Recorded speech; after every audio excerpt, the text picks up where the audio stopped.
24 नवंबर साल है 1974। एथोपिया के शहर हैदार में दो माहरीने आसार कदीमा डोनाल्ड जोहानसन और टॉम ग्रे को खुदाई के दौरान कुछ फॉसिल्स मिलते हैं।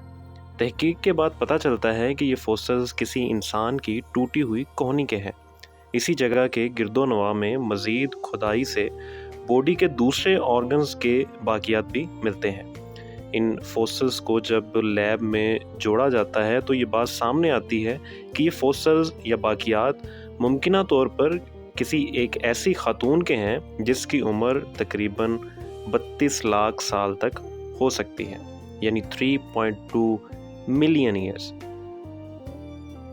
ये एक बहुत बड़ी अचीवमेंट थी।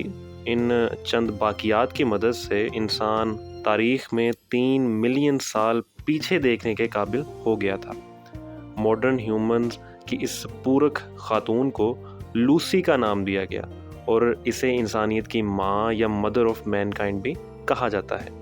लेकिन एक सवाल यहाँ काबिल गौर है कि क्या कभी आपने सोचा कि आर्कियोलॉजिस्ट या हिस्टोरियंस को कैसे पता चलता है कि उन फॉसिल्स की उम्र 32 लाख साल हो सकती है? कैसे हिस्टोरियंस इंसानी जिस्म के कंखालों, तहजीब के बाकियात से ये बता देते हैं कि इनकी उम्र कितनी है? इस काम के लिए जो टेक्निक इस्तेमाल की जाती है इसे रेडियो एक्टिव कार्बन डेटिंग कहा जाता है, और आज की इस शॉर्ट वीडियो में हम इसी तरीकाकार को समझने की कोशिश करेंगे।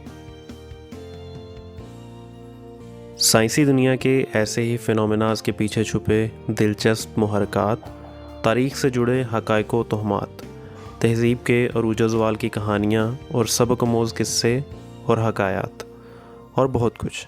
इस सब को देखने के लिए हमारे चैनल लोहे अय्याम को सब्सक्राइब कीजिए और सीखिए।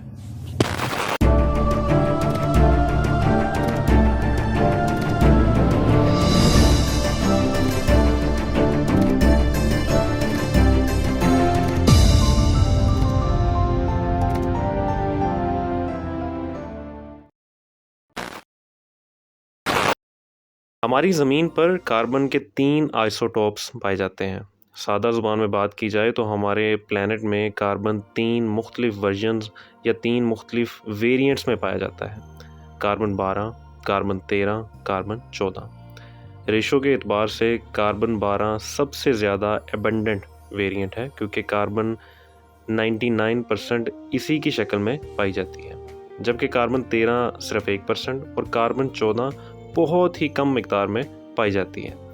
कार्बन 14 और कार्बन 12 की अगर आपसी रेशो की बात की जाए तो C12 या कार्बन 12 के 1 ट्रिलियन एटम्स के मुकाबले में C14 का सिर्फ 1 एटम पाया जाता है।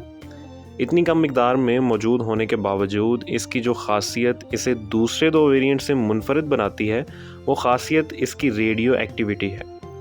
सादा अल्फाज में रेडियो एक्टिविटी से मुराद C14 या कार्बन 14 की इंस्टेबिलिटी है, क्योंकि C14 एक दूसरे एलिमेंट नाइट्रोजन में चेंज होना चाहता है। इस तब्दीली के अमल को बीटा डीके कहा जाता है। माहौल में मौजूद कार्बन के ये वेरिएंट्स ऑक्सीजन के साथ मिलकर कार्बन डाइऑक्साइड बनाते हैं, और हम जानते हैं कि इस कार्बन डाइऑक्साइड को प्लांट्स, पौधे अपने अंदर इनहेल करते हैं। इस तरह कार्बन के ये मुख्तलिफ वर्जन्स कार्बन डाइऑक्साइड की शक्ल में प्लांट्स का हिस्सा बन जाते हैं, और इन प्लांट्स को जानवर या इंसान खाते हैं, और ऐसे ये कार्बन इंसानों और दूसरे जानवरों के जिस्म का भी हिस्सा बन जाती है। और कार्बन के इन तीनों वेरिएंट्स के रेशो पौधों, जानवरों में भी वही रहती है जो बाहर एटमॉस्फेयर में थी, यानी C12 99%, C13 1% और C14 के कुछ ट्रेसेस।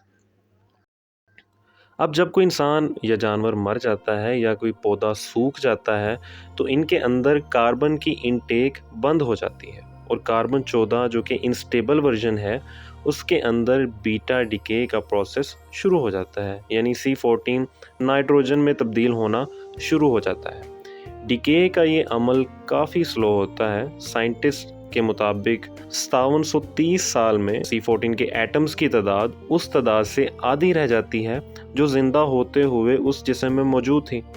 इस टाइम को C14 का हाफ साइकिल कहा जाता है।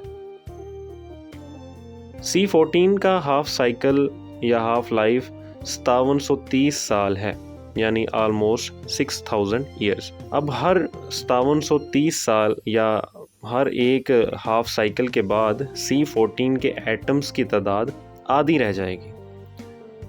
जब आर्कियोलॉजिस्ट को कोई फॉसल मिलता है तो वो इसके अंदर C12 के मुकाबले में C14 के एटम्स की तादाद को कैलकुलेट करते हैं। अगर उन एटम्स की तादाद आधी रह गई है तो ये समझ लिया जाता है कि इस जानदार को आखिरी सांस लिए हुए 5730 साल गुजर चुके हैं। और अगर ये तादाद आधी से भी आधी रह जाए तो इस फॉसल की उम्र 11460 साल समझी जाती है, एंड सो ऑन। ऐसे साइंटिस्ट वक्त में 50,000 साल पीछे तक देख सकते हैं।